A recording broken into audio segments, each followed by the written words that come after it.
दोस्तों, एक सिपाही एक शादीशुदा महिला के साथ रोज जब भी मौका मिलता था तब जाकर उसके साथ शारीरिक संबंध बनाया करता था। वक्त बीतता जाता है और महिला अपने ही रूम के पास रहने वाले सिपाही की दीवानी हो गई थी, क्योंकि जो सुख उसको उस सिपाही से मिल रहा था वह सुख उसके पति ने उसको कभी भी नहीं दिया था। दोस्तों, ऐसा क्या हुआ कि एक महिला अपने मर्द यानी अपने पति को छोड़कर एक दूसरे मर्द यानी सिपाही के साथ में शारीरिक संबंध बनाने के लिए तैयार हो जाती है। तो दोस्तों, बने रहिएगा घटना में अंत तक।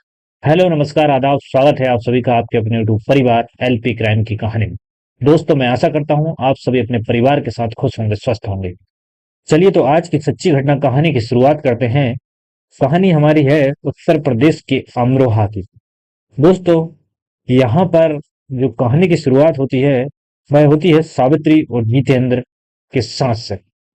होता दरअसल ऐसा है कि सावित्री और जितेंद्र इन दोनों की शादी सन 2018 में बड़े ही धूमधाम के साथ में हुई थी। दोस्तों, कुछ वक्त ये दोनों अपने ही पैतृक गांव में रहते हैं। यहाँ पर ये दोनों जीवन यापन कर रहे होते हैं। कुछ समय के बाद जितेंद्र जो है वह अमरोहा में काम करने के लिए आ जाता है। वह यहीं पर काम करता है और एक किराए का मकान लेकर रखा हुआ था, वहां पर रहना चालू कर देता है। कुछ दिनों तक तो सावित्री जो है अपने ससुराल में रहती है और फिर वह अपने पति से कहती है कि मुझे भी आपके साथ ही चलना है, और आपको भी काफी सारी समस्याएं आती होंगी खाना बनाने में या फिर खाना खाने बनाते टाइम।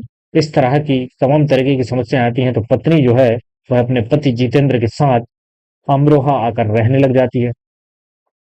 दोस्तों, इन दोनों का जीवन बड़ा ही अच्छे से चल रहा होता है। लगभग 2 साल तक तो ठीक चलता है। उसके बाद जितेंद्र जो है यह गलत संगतों में पड़ जाता है, क्योंकि इसका काम जो था वह लेबर का काम था, जिसमें कि इसको बहुत ज्यादा थकान होती थी। साथ ही जो है इसके साथ ही जो है वह थकान दूर करने के लिए शराब का सेवन किया करते थे। अब यह उनके साथ रहता है तो धीरे धीरे इसकी भी आदत में शुमार हो जाता है कि जब भी यह काम करके आता तो अपने साथ दारू लेकर आता और दारू पीता। साथ ही इस यही वजह थी कि पति और पत्नी के बीच में झगड़ा होता था। सावित्री अपने पति जितेंद्र को दारू दारू पीने के लिए मना करती थी और जितेंद्र जो है इस बात को मानने के लिए तैयार नहीं होता था। दोस्तों, वक्त बीतता जाता है और यह दोनों साथ ही जीवन यापन कर रहे थे, लेकिन इन दोनों की जिंदगी में आए दिन लड़ाई झगड़े हुआ करते थे। फिर समय आता है दोस्तों, जिस मकान में ये किराए से रहते थे वहां पर 5 से 6 रूम थे ऊपर वाले फ्लोर पर, जहां पर सभी लोग किराए से रहा करते थे।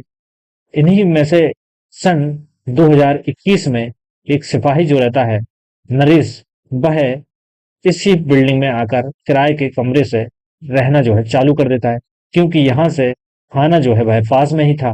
तो इसी वजह से नरेश जो है वह इस बिल्डिंग में रहना शुरू कर देता है। उसके बाद दोस्तों वह अपना वक्त जो है बिताता रहता है, अपनी ड्यूटी करता है, आता है, चला जाता है। आस पड़ोस के लोगों से उसको कम ही मतलब रहता है।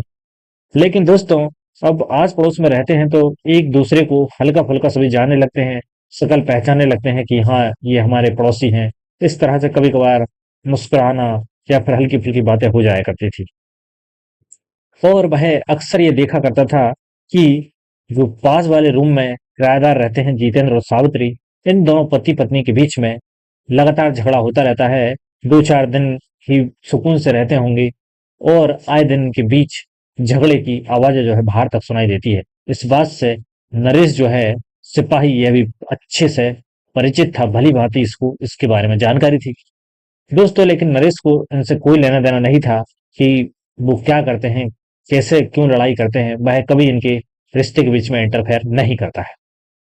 दोस्तों, फिर वक्त आता है सन 2022 का। 22 में एक दिन सावित्री और जितेंद्र, इन दोनों की कुछ ज्यादा ही लड़ाई हो जाती है। जितेंद्र अपनी पत्नी सावित्री के साथ में कुछ ज्यादा ही मारपीट कर देता है। उसके बाद सावित्री सोचती है कि आज जो है पुलिस में जाकर अपने पति की शिकायत कर ही दूंगी, जिससे कि इसकी अकल ठिकाने आ जाए और यह जो है इस तरह की आए दिन का प्रताड़ित करता है मुझे, ये मेरे साथ में कम हो जाएगा। उसके बाद दोस्तों सावित्री जो है थाने पहुंच जाती है। संयोग ऐसा होता है दोस्तों कि उस समय ड्यूटी पर नरेश ही था, और वह जब सावित्री को देखता है तो वह पहचान जाता है कि ये तो उसकी पड़ोसी है। और साथ ही दोस्तों सावित्री दिखने में बड़ी ही खूबसूरत थी और अच्छी भी लगती थी। तो नरेश जो है सावित्री को पहचान जाता है और सावित्री जो है वह भी नरेश को पहचान ही लेती है। उसके बाद सीधी सावित्री नरेश के पास जाती है और अपना सारा किस्सा सावित्री जो है नरेश के सामने रख देती है और वह बताती है कि उसका पति उसके साथ मार्केट मारपीट करता है और आज भी उसने कुछ ज्यादा ही मारपीट की है। साथ ही नरेश को यह बात पता थी कि हाँ, सावित्री को जो है उसका पति प्रताड़ित करता है।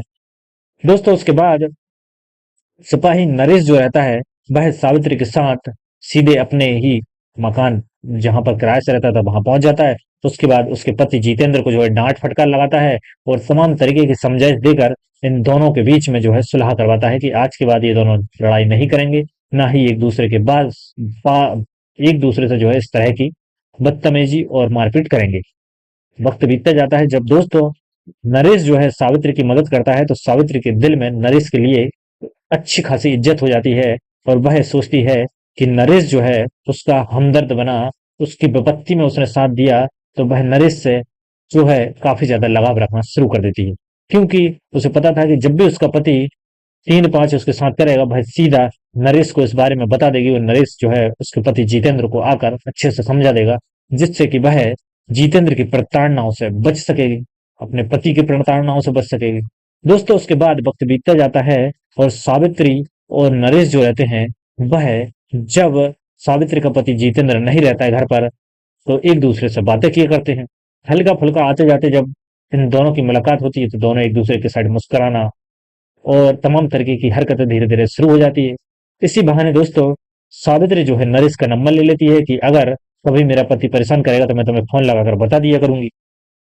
नरेश जो है वह अपना नंबर दे देता है। उसके बाद सावित्री और नरेश दोनों एक दूसरे के साथ में बातचीत करना शुरू कर देते हैं और धीरे धीरे इन दोनों की बातचीत हमदर्दी से लेकर आगे बढ़ रही होती है। क्योंकि नरेश जो है वह सावित्री के साथ में बहुत ज्यादा सद्भावनाएं दिखा रहा था। वह कहता है कि तुम्हारे पति अब तुम्हें कभी भी मारपीट नहीं करेंगे, क्योंकि अब मेरे संज्ञान में ये बात है और जब भी करेगा मैं उसको समझा दूंगा, वो तुमसे जो है पूरी तरह से दूर रहेगा।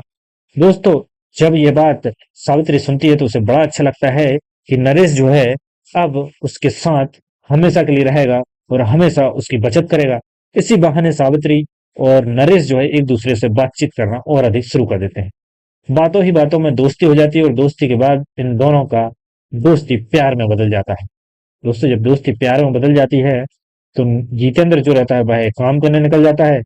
फिर सावित्री घर में अकेली रहती है और सावित्री अपने आशिक सिपाही नरेश को अपने घर बुला लिया करती है। दोस्तों, फिर इसके बाद ये दोनों रूम में अक्सर रंग रलियां मनाया करते हैं। दोनों एक दूसरे के साथ संबंध बनाते हैं और सावित्री जो है वह भी खुश हो जाती है कि उसका पति जितेंद्र उसको इस तरीके से कभी संतुष्ट नहीं कर पाता था जिस तरीके से नरेश उसको सुख दे रहा होता है। तो सावित्री जो है वह भी नरेश से पूरी तरह से संतुष्ट थी और उसके साथ बराबर प्रेम संबंध में बंधी रहना चाहती थी। दोस्तों, लगभग 1 साल बीत जाता है और 1 साल तक सावित्री और नरेश जो सिपाही रहता है ये दोनों एक दूसरे के साथ में लगातार संबंध बना रहे होते हैं। कुछ समय के पास जितेंद्र के कानों में ये आवाज आती है और उसको हल्का सा शक होता है कि उसके पास में रहने वाला सिपाही जो है उसकी पत्नी सावित्री के साथ में आजकल कुछ ज्यादा ही बातें करने लग गया है। इसी बात को लेकर वह जानना चाह रहा था कि क्या भाई ये शक जो जाहिर कर रहा है वह सच है या गलत है, लेकिन उसके पास इसके कोई भी सबूत नहीं थे कि वह सीधा उस नरेश के ऊपर इल्जाम लगा सके कि वह उसकी पत्नी के साथ में प्रेम संबंध में है और उसके साथ शरीर संबंध बनाना चाहता है और बनाया करता है। तो दोस्तों, वह सोचता है कि एक ना एक दिन इसके बारे में पता लगाना है। होता दरअसल ऐसा है कि वह देखता है कि नरेश जो है अभी ड्यूटी पर नहीं गया है, अपने ही घर है। वह अपनी पत्नी से कहता है कि ठीक है, मैं अपने काम पर जा रहा हूँ और आज लेट नाइट आ पाऊंगा क्योंकि काम कुछ ज्यादा रहेगा, 2-3 जगह पर काम है। तो दोस्तों, जब ये पत्नी सावित्री जो है वह सुनती है तो खुश हो जाती है कि आज जो है जितेंद्र लेट नाइट तक घर नहीं आने वाला है, तो आज नरेश के साथ पूरा समय बिताने का मौका मिल जाएगा। लेकिन दोस्तों, जितेंद्र ये चाल खेलना चाह रहा था। वह अपनी पत्नी को जो है पकड़ना चाह रहा था कि वह क्या करने वाली है। उसके बाद दोस्तों, जैसे ही जितेंद्र काम पर निकलता है कुछ ही समय के बाद सावित्री अपने आशिक सिपाही नरेश को फोन लगाकर रूम में बुला लेती है और दोनों एक दूसरे के साथ में रंग रलियन मनाना शुरू कर देते हैं और एक दूसरे के साथ संबंध बनाने में इस कदर मदहोश थे कि उन्हें पता ही नहीं था कि कोई उन्हें छिपकर भी देख लेगा या फिर कोई घर भी आ जाएगा। दोस्तों, जितेंद्र जो है यही फिराक में था कि कब ये दोनों एक दूसरे के साथ में संबंध बनाना और रंग रलियां मनाना शुरू करे और वह जाकर इन दोनों को इस अवस्था में पकड़ ले। कुछ ही समय के बाद जितेंद्र जो है वापस अपने घर आ जाता है। दोस्तों, घर आकर सीता दरवाजा खटखटाता है तो पता चलता है कि सावित्री जो है वह गेट नहीं खोल रही होती है। कुछ समय तक दरवाजा खटखटाता है लेकिन गेट नहीं खुलता है, क्योंकि ये दोनों ही एक दूसरे जो है वह कपड़े पहनने में लगे हुए थे कि फटाफट कपड़े पहन लें, जिससे कि किसी यानी जितेंद्र को इस बारे में कुछ भी पता ना चले। उसके बाद पत्नी जो है वह खिड़की खोलकर देखती है कि बाहर है कौन। तो उसकी पैरों तले जमीन खिसक जाती है कि जितेंद्र यानी उसका पति जो है बाहर खड़ा हुआ है और साथ ही वह अपना कैमरा ऑन करके रखा है, जिसमें वह वीडियो बना रहा है और वह अपने पत्नी को चिल्ला रहा होता है।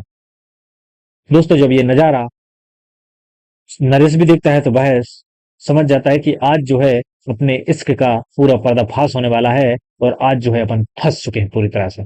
उसके बाद दोस्तों, ये जितेंद्र जो है वह कांच वाली खिड़की होती है तो उससे ही वीडियो बना रहा होता है। साथ ही वह कहता है कि नरेश से कह को धमकी देता है कि अब तुम्हारी नौकरी जो है मैं खा जाऊंगा और तुम्हें सस्पेंड करवा कर ही छोड़ूंगा, चाहे कुछ भी हो जाए। लेकिन दोस्तों, नरेश जो रहता है वह भी अपनी रोम में रहता है और कहता है कि हम नॉर्मली बातें कर रहे थे, और कहता है कि तुम एक बार गेट खोल दो फिर मैं तुम्हें अच्छे से मजा बताता हूँ। उसके बाद जैसे तैसे लोगों की भीड़ लग जाती है, सबके पास में खबर पहुंच जाती है। चिल्ला चोट बहुत ज्यादा करता है जितेंद्र कि आसपास के लोग आ जाएं और ये सब नजारा देख सकें कि उसकी पत्नी और पास में रहने वाला सिपाही ये दोनों रूम में क्या कर रहे थे। दोस्तों, देखते ही देखते काफी सारी भीड़ हो जाती है और ये वीडियो जितेंद्र जो है अपने फोन में लगातार बना रहा होता है। उसके बाद नरेश और सावित्री जो है वह रूम से बाहर निकलते हैं और नरेश बाहर निकलते ही जितेंद्र के साथ हाथापाई शुरू कर देता है। उसके बाद भाई उसको धमकी देता है कि ये बात अगर उसने किसी को बताई तो उसका बुरा हाल कर देगा। लेकिन दोस्तों, जितेंद्र जो है वह मानने वाला नहीं था। वह कहता है कि मैं तुम्हारी नौकरी जो है खा जाऊंगा और तुम्हारी नौकरी से हड़बा कर ही रहूंगा।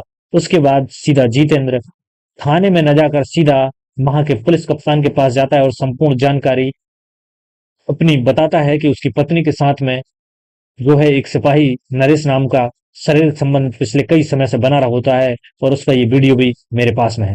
वह वीडियो दिखाता है। उसके बाद जो है कप्तान साहब एक्शन लेते हैं और तुरंत नरेश को जो है अमराहा थाना से सस्पेंड कर देते हैं। दोस्तों, अब जो है नरेश अपनी नौकरी को खो चुका है। आप देख सकते हैं दोस्तों कि एक गैर मर्द या गैर महिला के साथ में शारीरिक संबंध बनाने की कितनी बड़ी सजा मिली है। तो आपकी क्या राय है इस कहानी के बारे में, वो आप हमें कमेंट बॉक्स में दे सकते हैं। साथ ही दोस्तों, ये कहानी सिर्फ जागरूकता के उद्देश्य से बताई गई कहानी है, किसी की भावना को आहत पहुंचाना इस कहानी का उद्देश्य बिल्कुल भी नहीं है।